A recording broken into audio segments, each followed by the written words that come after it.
Hello，大家好啊！當我哋進入咗考試嘅市場啦，其實同個考官呢一個簡單嘅打個招呼呢，考試就開始噶啦。入場打招呼呢，可能出現幾個情況。最常見嘅狀況就會問你好嗎 ？How are you? How is your day? How are you doing? 咁喺呢一個情況下呢，簡單啲 I'm good, I'm fine, thank you。因為咧，我哋目標為本，我哋嘅目標係咩啊？就係我哋要合格呢個 B1 考試。咁第二種咧，常見嘅另外一種打招呼嘅形式咧，就係會直接問你，哦，好高興認識你啊 ，It's nice to meet you。咁喺咁嘅情況之下咧，你亦都可以答翻 Nice to meet you。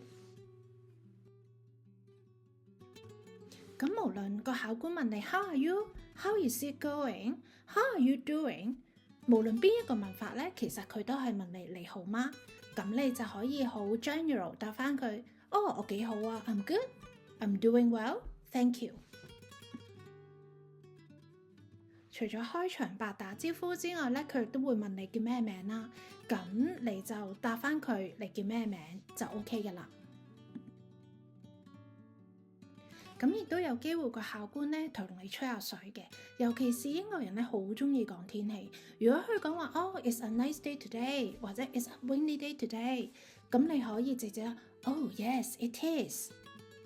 如果佢問你哦，呢個地方難唔難揾啊？咁如果你為咗比較自然同埋簡短嘅話，你可以直接答 No it was easy。